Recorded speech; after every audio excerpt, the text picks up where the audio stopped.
તો મિત્રો હું તમારી ગુજરાત બોર્ડની જીસીઆઈટીની સામાજિક વિજ્ઞાનની ઇતિહાસ માટેની શ્રેણીમાં ધ્રુવાંગ બેન્કર તમારું ફરીથી સ્વાગત કરું છું। તો આપણે આગળ ધાર્મિક આંદોલનની ચર્ચા કરી, પરંતુ તેના પેરેલલ ઘણા રાજા થઈ ગયા, જનપદ થઈ ગયું અને જીપીએસસીએ પણ આ વખતે 16 મહાજનપદને પ્રિલિમ્સમાં મૂક્યો હતો। તો ભારતની પ્રારંભિક રાજકીય વ્યવસ્થા કેવી હતી અને સિંહલ અનુશ્રુતિ પ્રમાણે ભારતનો ઇતિહાસ, ગુજરાતનો ઇતિહાસ શું હતો, તો આ પુસ્તકમાં આપ્યું નથી, પણ તમને બેકગ્રાઉન્ડ કહી દઉં કે સિંહલ અનુશ્રુતિ પ્રમાણે ઇતિહાસ કંઈક આપેલું છે, જેમાં ઈસવીસન પૂર્વે ગૌતમ બુદ્ધ, મહાવીર સ્વામી અને રાજા બિંબિસાર ઈસવીસન પૂર્વે 5મી સદીમાં જોડે થઈ ગયા હતા અને તે ત્રણેય સમકાલીન હતા। આ જે શ્રીલંકાના બૌદ્ધ પુસ્તક દીપવંશ અને મહાવંશથી આ માહિતી પ્રાપ્ત થાય છે। તો આ પ્રશ્ન આ વખતેની જીપીએસસી મતલબ 2019ની જીપીએસસીમાં પૂછાઈ ગયો હતો કે પ્રાગ મૌર્યકાળ એટલે મૌર્યકાળ પહેલાં કાળમાં બુદ્ધની માહિતી કયા કયા પુસ્તકોમાંથી પ્રાપ્ત થાય છે, 1 2 3 4 એવી રીતે હતું અને ઓપ્શનમાંથી જવાબ આપવાનો હતો। તો શ્રીલંકાના 2 પુસ્તકો આવે, દીપવંશ અને મહાવંશ, જેમાંથી બુદ્ધની માહિતી પ્રાપ્ત થાય છે। અને સિંહલ અનુશ્રુતિ, સિંહલ શબ્દ શ્રીલંકા માટે વપરાય છે।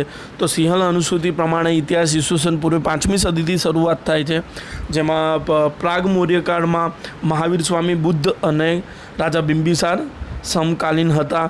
તો આ જ ઇતિહાસ પ્રમાણે ગુજરાતની શું હાલત હતી એ સમયમાં, તો દીપવંશ અને મહાવંશ પ્રમાણે ગુજરાતમાં લાટ પ્રદેશમાં, લાટ તમને ખબર જ હશે, તમે મને કોમેન્ટ બોક્સમાં જણાવો કે લાટ પ્રદેશ એટલે કઈ નદીનો દક્ષિણનો ભાગ કહેવાય છે। તો દીપવંશ અને મહાવંશ પ્રમાણે ગુજરાતમાં લાટ પ્રદેશમાં સિંહ બાહુના રાજપુત્ર વિજય રાજ કરતા હતા। તો વિજય નામના રાજાનો ત્યાં દેશવટો હતો અને તે સોપારા બંદર થઈને લંકાદ્વીપ ગયા હતા। હા, એ જ સોપારા બંદર જ્યાં પરશુરામે નિવાસ કરેલો। તો આદ્ય અનુશ્રુતિ પ્રમાણેના ઇતિહાસમાં પરશુરામે ત્યાં નિવાસ કર્યો એવું માનવામાં આવે છે, પણ એ આ પુસ્તકમાં દર્શાવ્યું નથી। આદ્ય અનુશ્રુતિ પ્રમાણે જે ઇતિહાસ હતો ગુજરાતનો એ હું બીજા કોઈ વિડીયોમાં તમને કવર કરી આપીશ, પરંતુ સિંહલ અનુશ્રુતિ પ્રમાણે વિજય નામનો રાજા ઈસવીસન પૂર્વે 5મી સદીની આજુબાજુમાં દેશવટો થતાં તે સોપારા બંદર થઈને લંકાદ્વીપ ગયો હતો।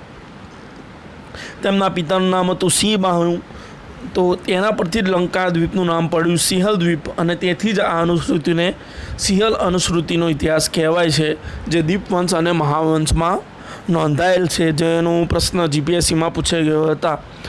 ત્યારબાદ વિજયના વંશજો સિંહલ તરીકે ઓળખાયા અને આજ કઈ ઈસવીસન પૂર્વે 5મી સદીની આજુબાજુમાં પાણીની અષ્ટધ્યાયીની રચના કરી છે। તો આ કંઈક અષ્ટધ્યાયી હતું કે જેમાં આનર્ત, વલ્લભી, મહીનદી અને ભૃગુ કચ્છનો ઉલ્લેખ કરવામાં આવ્યો હતો। તો એ પણ તમે યાદ રાખી શકો છો, જેમાં આનર્ત, વલ્લભી, મહીનદી અને ભૃગુ કચ્છનો ઉલ્લેખ કરવામાં આવ્યો હતો। હવે આ પુસ્તકમાં આગળ જઈએ આપણે, તો ભારતમાં રાજકીય વ્યવસ્થા અને સંસ્થાનો વિશે આપણે વેદ, મહાકાવ્યો, બુદ્ધ ગ્રંથમાંથી માહિતી પ્રાપ્ત થાય છે। તો બુદ્ધ ગ્રંથમાં પણ તમે બુદ્ધમાં જુઓ તો ઘણા ગ્રંથોમાં કેવી રાજકીય વ્યવસ્થા હશે તેની માહિતી છે। મહાકાવ્યોમાં રામાયણ અને મહાભારતમાંથી પણ થોડું થોડું આપણને જાહેર વહીવટ વિશેની માહિતી મળી આવે છે, અને વેદમાં શાસન વ્યવસ્થા કેવી હતી તેની માહિતી આપણને વૈદિક કાળ પ્રમાણે મળી આવે છે।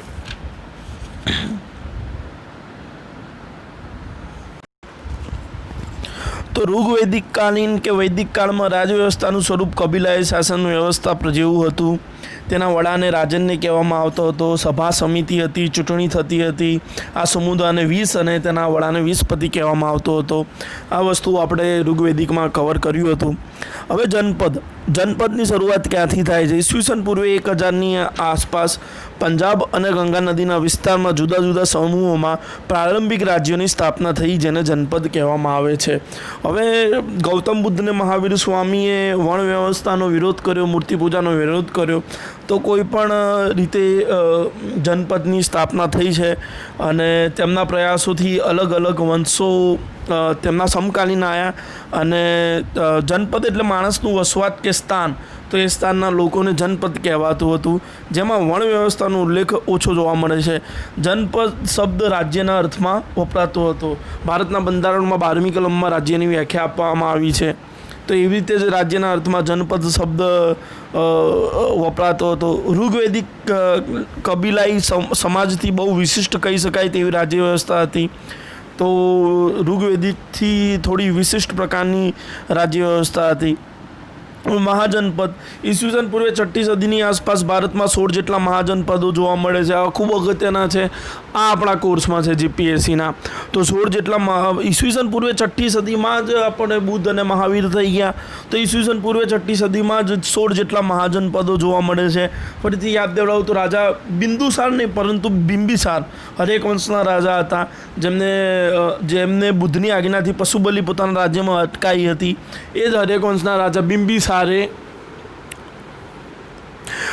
બુદ્ધ અને મહાવીરના સમકાલીન હતા. એ પણ 16 મહાજનપદના ભાગ હતા. આ મહાજનપદોમાં કેટલાક ગણ રાજ્યો હતા તો કેટલાક રાજાશાહી પ્રકારના રાજ્યો હતા. હવે જે ગણતંત્ર શબ્દ છે એ બુદ્ધ સાહિત્યોમાં ખૂબ વપરાયેલો શબ્દ છે. તો સંઘ શબ્દ પણ, જેમ કે ભારતના બંધારણની કલમ 1 પ્રમાણે ભારત એ રાજ્યનો સંઘ છે અને India shall be union of states એમ કહેવાય છે. India that is a Bharat shall be union of state. તો ભારત એ રાજ્યનો સંઘ છે. તો આવો એક સંઘ એ ગૌતમ બુદ્ધે પણ બનાવેલો કે જેમાં બધા સમાન હોય છે સંઘમાં. અને ઘણા ગણ રાજ્ય હતા, ઘણા રાજાશાહી પ્રકારના રાજા હતા. તો હવે ભારતના બંધારણમાં તમે જોશો આપણી લોકશાહી અને બ્રિટનની લોકશાહીમાં ફરક શું છે. તો બ્રિટનની લોકશાહી એ મોનાર્ચિકલ ફોર્મ ઓફ ડેમોક્રેસી છે, એટલા માટે રાજાશાહી પ્રકારની લોકશાહી છે, અને આપણી રિપબ્લિક ફોર્મ ઓફ ડેમોક્રેસી છે, એટલે ગણતંત્ર પ્રજાસત્તાક પ્રકારની લોકશાહી છે. તો પ્રશ્ન થાય ગણરાજ્ય ગણતંત્ર પ્રકારનો શબ્દ છે, એટલે કહી દઉં કે પ્રજાસત્તાક એટલે કોઈ પદ આનુવંશિક ના હોય, કોઈ પણ દેશનું સર્વોચ્ચ પદ આનુવંશિક ના હોય તેને ગણતંત્ર કહેવાય છે. તો એવા જ ગણરાજ્યો હતા, લોકોથી રચેલા રાજ્યો, અને ઘણા રાજાશાહી પ્રકારના રાજ્યો હતા. એ તો તમે જાણતા જ હશો, રાજાશાહી પ્રકારના રાજ્યો. આ મહાજનપદો નીચે આપેલા કોષ્ટકમાં દર્શાવેલ છે. હવે આખો કોષ્ટક આપણે તૈયાર કરી ના શકીએ અને જરૂર પણ નથી, પરંતુ આમાં પહેલું છે અંગ. હવે અંગ કેમ તૈયાર કરવું પડે, તો અંગ દેશનો એક મહાભારતમાં રાજા થઈ ગયો અંગરાજ કર્ણ, અને આ જ અંગનો એક હરેક વંશનો રાજા હતો અજાતશત્રુ. તેની રાજધાની ચંપા આપણે યાદ રાખવી પડે. પછી વજ્જી મહાજનપદ અને રાજધાની હતી વૈશાલી. હવે વૈશાલી રાજધાની એકચ્યુઅલી કોની હતી, તો તમે જાણતા હશો કે નાગવંશ થઈ ગયો, અને એના રાજા હતા શિશુપાલ, જેના સ્થાપક હતા. અને કાલાશોકે બુદ્ધ સંગીની પણ બોલાવી હતી. તો એ કાલાશોકોના યાદમાં અને નાગવંશના યાદમાં તમારે વજ્જી મહાજનપદ એની રાજધાની વૈશાલી ને યાદ રાખવી પડે. પછી મલ્લ મહાજનપદ, જેની રાજધાની હતી કુશીનારા. કાશીની હતી વારાણસી. અગત્યની વાત છે મગધની રાજધાની હતી ગિરિવ્રજને રાજગૃહ. તો આ મગધમાં જ પાટલીપુત્ર આવ્યું.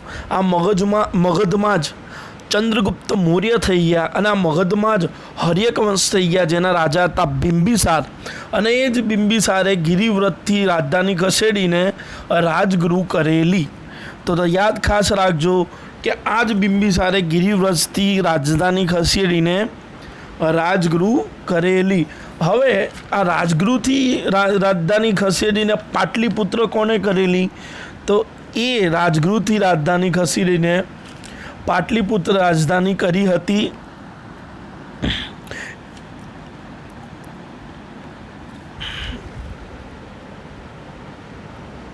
મુંડે. તો મુંડે પાટલીપુત્રમાં રાજધાની કરી હતી. હવે બીજું એક રાજ્ય થયું કોસલ, જેની રાજધાની હતી શ્રાવસ્તી. અયોધ્યા, વસની કૌશાંબી, સુરસેન મથુરા, બીજા બધા કુરુની હતી ઇન્દ્રપ્રસ્થ, અવંતી, ઉજ્જૈની. તો બધા યાદ તો ના રહે, ગાંધાની તક્ષશિલા, પરંતુ 2-4 છે જેમાં વધુ 16 મહાજનપદમાં પૂછાય છે. તો અંગ, ચંપા, વજ્જી, વૈશાલી, મલની કુશીનારા, કાશીની વારાણસી અને મગધની ગિરિવ્રજ રાજગૃહ કુરુની ઇન્દ્રપ્રસ્થ. તો આ કંઈક એનો નકશો આપેલો છે કે એ વખતે જ્યારે ઈસવીસન પૂર્વે 6ઠ્ઠી સદીમાં 16 મહાજનપદ રચાયા, જેમાં અડધા ગણ રાજ્ય હતા અને અડધા રાજાશાહી પ્રકારના રાજ્ય હતા. તો કેવા હતા એના પ્રાચીન શહેરો? હવે રાજાશાહી રાજ્ય વ્યવસ્થા, જે રાજ્યતંત્રમાં રાજા મુખ્ય હતા, તેમને રાજાશાહી રાજતંત્ર કહેવાતું હતું. આ સમયના મહાજનો પદો વચ્ચે હરીફાઈ રહેતી હતી, જ્યાં મુખ્યત્વે 4 શક્તિશાળી રાજ્યતંત્રો મગધ, કૌશલ, વશ, અવંતી વચ્ચે વિશેષ સ્પર્ધા રહેતી હતી. તો આપણે એ રાજ્યોને જોવા જરૂરી છે. તો પહેલું જોઈએ આપણે મગધ રાજ્ય. સૌથી મજબૂત, સૌથી અગત્યનું રાજ્ય એટલે મગધ રાજ્ય. 16 મહાજન પદમાં સૌથી શક્તિશાળી રાજ્ય હતું એ હતું મગધ રાજ્ય. એમાં બહુ અગત્યના 3 વંશોએ શાસન કર્યું. તો આ જ સૌથી વધુ પૂછાય છે, સૌથી આઈએમપી આ જ છે, કારણ કે આ જ એ ચંદ્રગુપ્ત મૌર્યના મૌર્ય વંશનો બેઝ હતો મગધમાં. તો હર્યક વંશના સ્થાપક હતા રાજા બિંબિસાર. રાજા બિંબિસાર 15 વર્ષે રાજા બન્યા હતા અને એમને 52 વર્ષ રાજ કર્યું હતું. તેમની રાજધાની હતી ગિરિવ્રજ અને તેમને પછી ત્યાંથી રાજગૃહ રાજધાની બનાવેલી. તો તમે જાણો જ છો, બિહારની આજુબાજુમાં ગંગા નદી વહે છે. તો ગંગા અને સોન નદી કિનારે તે આવેલું હતું. તેના પછી તેમનો પુત્ર અજાતશત્રુ એ શાસન પર આવ્યો. પણ જ્યારે રાજા બિંબિસાર રાજા હતા ત્યારે અજાતશત્રુને અંગ દેશનો નિયામક બનાવ્યો હતો. એ વજ્જીનું અંગ દેશ મેં તમને આગળ જણાવ્યું એ પ્રમાણે. બરાબર છે. તેણે પાટલીપુત્રને રાજધાનીનું સ્થાન બનાવ્યું હતું. અજાતશત્રુએ પોતાના પિતા બિંબિસારને માર્યા હતા અને અજાતશત્રુનો પુત્ર હતો, હમણાં હું ભૂલથી મુંડ બોલી ગયો, પણ મુંડ નહીં, ઉદયન. અજાતશત્રુનો વંશજ હતો ઉદયન, એને પાટલીપુત્ર રાજધાની બનાવી હતી. અજાતશત્રુનો વંશજ હતો ઉદયન, એને પાટલીપુત્ર રાજધાની બનાવી હતી. તેને વજ્જી સંઘ સાથે યુદ્ધ કરીને લીછવીઓને હરાવ્યા હતા. તો લીછવીઓને હરાવવાની કથા 2 વાર આવે છે. તો પ્રશ્ન 2 વાર પૂછાયેલા છે અલગ અલગ, કે હરેક વંશના કયા રાજાએ લીછવીઓને હરાવ્યા હતા? તો અજાતશત્રુ. અને જો ગુપ્ત વંશના પૂછાય તો ચંદ્રગુપ્ત પહેલા. ચંદ્રગુપ્ત મૌર્ય નહીં, પરંતુ ચંદ્રગુપ્ત પહેલાંએ લીછવીઓને હરાવીને લીછવી કન્યા સાથે લગ્ન વિવાહની શરૂઆત કરી હતી. તો અજાતશત્રુએ કૌશલ રાજા પ્રસન્નજીતને પણ હરાવેલો હતો અને લીછવીઓના સંયુક્ત ગણ મજ્જીના ગણ રાજ્યોને પણ કચડી નાખ્યું હતું. એમના વંશજ હતા ઉદયન, જેમને પાટલીપુત્રમાં રાજધાની નવી સ્થાપના કરી.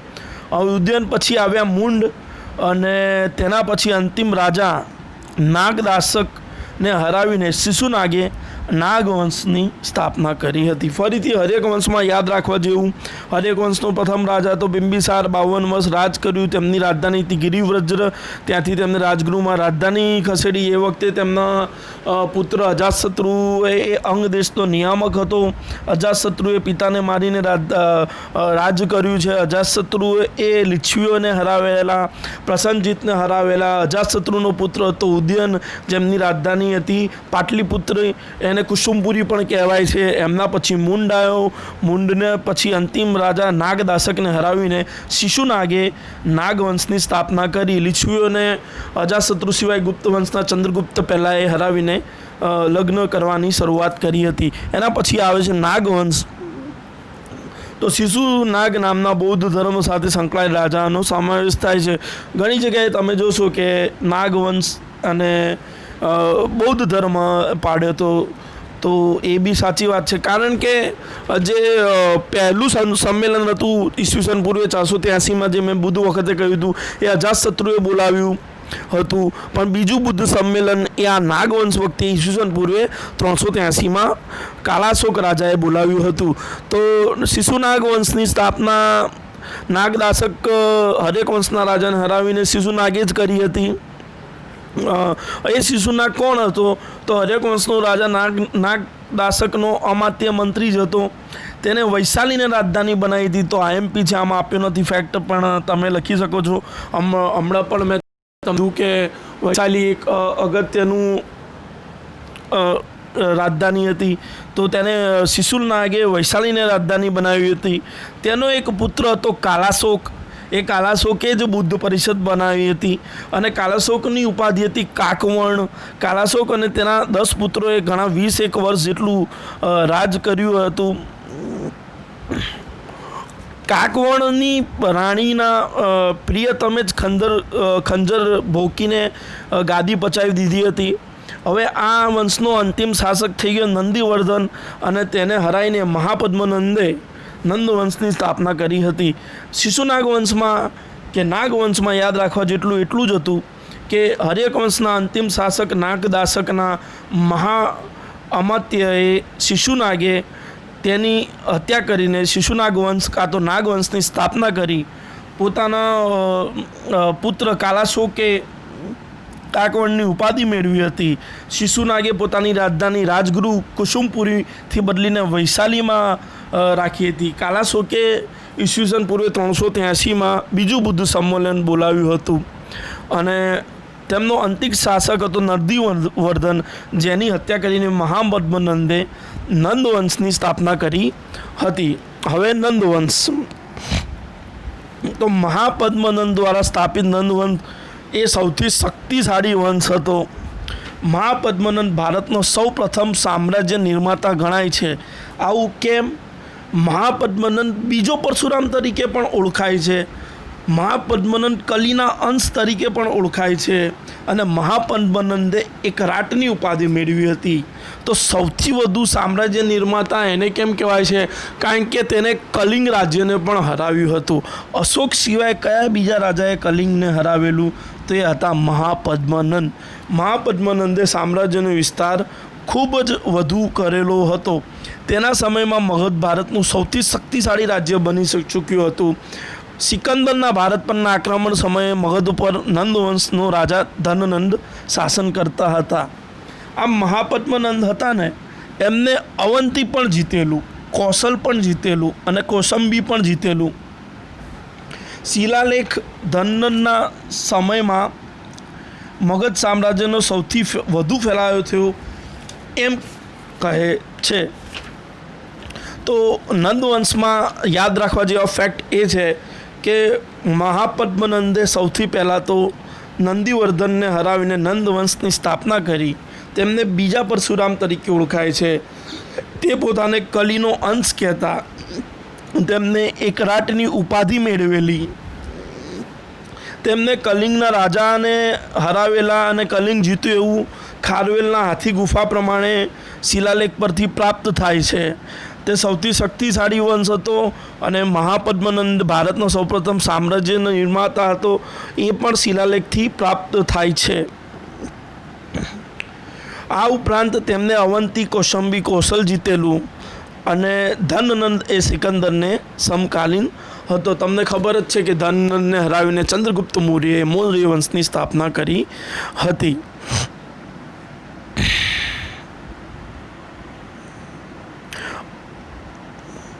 હવે આપણે ગણરાજ્યો જોઈએ. તો ગણરાજ્યોમાં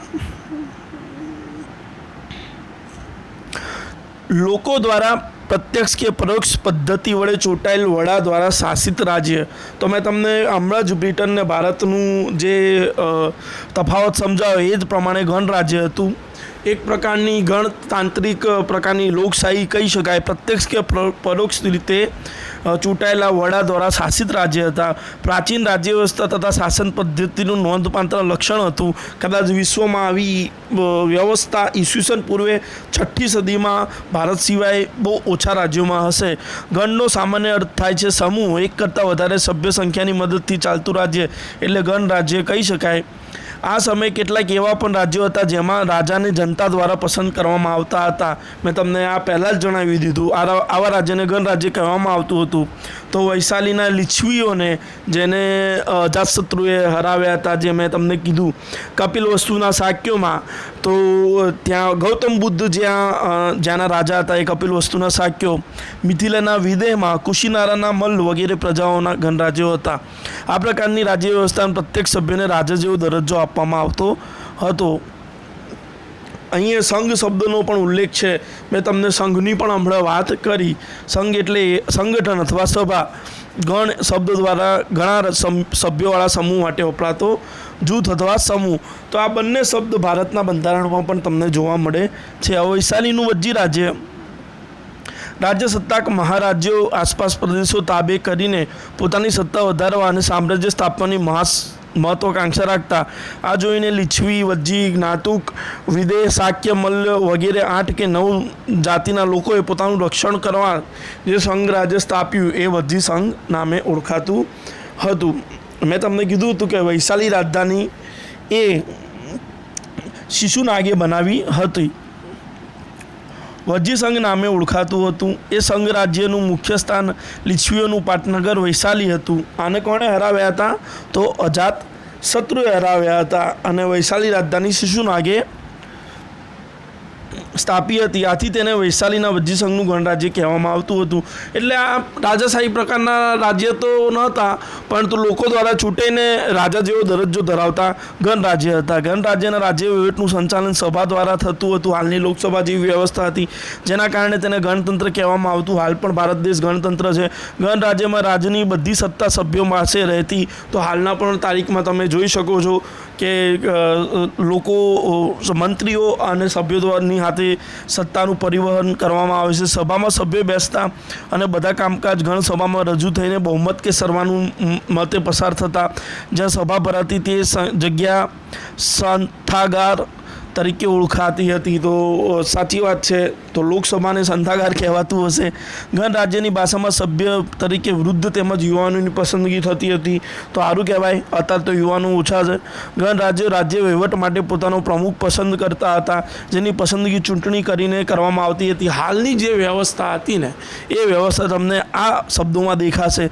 ગણરાજ્યમાં પ્રત્યેક સભ્યને રાજા ગણવામાં આવતો હતો. તો જેવું રાજેન્દ્ર પ્રસાદે કીધું હતું ભારત આઝાદ થયા પછી કે હવે કોઈ રાજા નથી અને કોઈ પ્રજા નથી, પરંતુ દરેક પ્રજા છે, એવું જ કંઈક વાત છે. ગણરાજ્યોની પોતાની એક સભા હતી જેમાં વહીવટ, સંરક્ષણ, યુદ્ધ, સંધિ જેવા ઘણા મહત્ત્વના પ્રશ્નો ઉપર ચર્ચા થતી અને નિર્ણય લેવાતો. તો આજે આવા વિભાગો જોવા મળે છે. તેમાં પણ સંથાવરમાં ચર્ચા થતી હતી. કોઈ પણ સભ્ય નિયત થયેલા સમય સુધી સભ્યપદ ભોગવતો હતો. હાલની તારીખમાં 5 વર્ષ પછી તમારે ફરીથી ચૂંટાવવું પડે, તો એવી રીતે જ સભ્યપદ ભોગવતો હતો. ગણરાજ્યના પ્રમુખને એક કાર્યવાહી સમિતિ રાજ્ય વહીવટમાં મદદ કરતી હતી. હવે જો હાલની તારીખમાં પણ બહુ સમિતિઓ રચાય છે. જાહેર વહીવટની બાબતમાં તો સમિતિ બહુ અગત્યની છે. આ જાહેર હિસાબ સમિતિ, ફલાણા સમિતિ, તો એવી રીતે જ કાર્યવાહી સમિતિઓ હતી જે મદદ કરતી હતી. હોશિયાર માણસોની જરૂર હંમેશા પડે જ છે ભાઈ. ગણરાજ્ય સમયનું સમાજ જીવન અને રાજ્ય વ્યવસ્થા.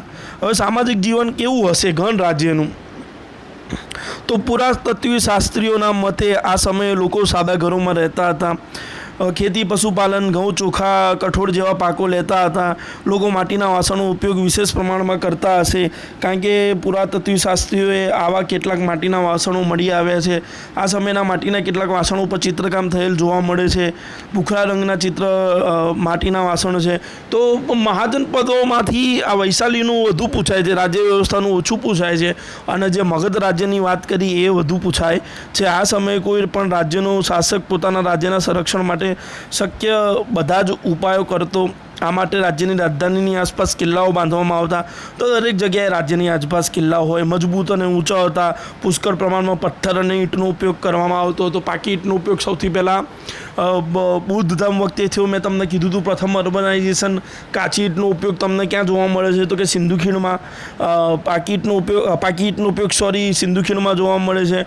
અને એ જ અર્બનાઇઝેશન અહીંયા બુદ્ધમાં પણ દ્વિતીય અર્બનાઇઝેશન એ બુદ્ધમાં જોવા મળે છે. તો આ એ જ છે. પહેલાં સૌથી પહેલું અર્બનાઇઝેશન સિંધુ ખીણમાં જોવા મળ્યું, પછી ગ્રામીણ વ્યવસ્થા આવી વૈદિક સભ્યતામાં, અને પછી સેકન્ડ અર્બનાઇઝેશન શહેરીકરણ અહીંયા પથ્થરની ઈંટનો ઉપયોગ દ્વારા થયું. કેટલાક રાજાઓ પોતાની શક્તિ અને સમૃદ્ધિનું પ્રદર્શન કરવા માટે પોતાની રાજ્ય ફરતે એટલે ભવ્ય દિવાલો તૈયાર કરતા હતા. ચીનના જેટલી ઊંચી દિવાલો તો નથી, પણ દિવાલો તૈયાર કરતા હતા. પ્રયાગરાજથી મળેલ ઈંટની દિવાલ આશરે 2500 વર્ષ પહેલાંની ગણાય છે. તો તમે જો આર્ચિયોલોજીકલ અહીંના પુરાવા મળી આવે છે. બુદ્ધ પછી ભારતના ઇતિહાસમાં દરેક આર્ચિયોલોજીકલ પુરાવા મળી આવે છે. એટલે કે સંભવત કિલ્લાઓ માનવાતા ઈંટોના દિવાલના કિલ્લાઓ માનવામાં આવતા હશે. આ સમયના તમામ મહાજનપદોને વિશાળ સેના અને સંરક્ષણ માટે મજબૂત કિલ્લાની જરૂરિયાત રહેતી હતી. જરૂરિયાતને પૂરી કરવા માટે લોકો પાસેથી કર લેવામાં આવતો હતો. તો ટેક્સેશન પણ જોવા મળે છે. ખેતી તમે જોયું લોકસભા જેવી વ્યવસ્થા હતી, ટેક્સેશન હતું. ખેતી પર 6ઠ્ઠો ભાગ ખેડૂત રાજકોષમાં આપતો હતો. કારીગર વર્ગ એક માસમાં એક દિવસ રાજ્યને કામ કરી આપતો હતો. પશુપાલકો કરના ભાગરૂપે પશુઓ આપતા હતા. જો આર્થિક પ્રવૃત્તિ તમને દેખાય છે. વેપારીઓ સામાનના ખરીદ વેચાણ પર કર આપતા હતા. તો ટેક્સેશન હતું. મહાજનપદો લોખંડના ઓજારો લીધે ખેતીમાં સુધાર થવા લાગ્યો હતો. તો આ તો મેન્સમાં પૂછાય એવો થોડુંક પ્રશ્ન છે કે ગણરાજ્યનું સમાજ જીવન, રાજ્ય વ્યવસ્થા, એમની વ્યવસ્થા કેવી હતી. પણ તો તમે જુઓ હાલના લોકસભાની જેમ પણ સંથાગાર હતું, યુદ્ધ સંધિ જેવા હતા, પણ નિર્ણાયક કાર્યવાહક સમિતિ હતી. એમને અર્બનાઇઝેશન કરેલું હતું. પાકી ઈંટનો ઉપયોગ થતો હતો, પથ્થરનો ઉપયોગ થતો હતો. તો અને ઈસવીસન પૂર્વે 2500 વર્ષ પહેલાં પ્રયાગરાજની ઈંટ કિલ્લો પણ દેખાય છે. ખેતીમાં લોખંડનું ઓજારનો ઉપયોગ થવા માંડ્યો. તો સિંધુ ખીણ વખતે લોખંડ જોવા મળતું નથી. વૈદિક સભ્યતામાં તાંબુ જોવા મળે છે. તો આવું કંઈક હતું એ વખતે. તો એના પછી આપણે મૌર્યકાળ ચાલુ કરીશું. તો અમારી ચેનલ જોડે તમે જોડાયેલા રહો. Thank you.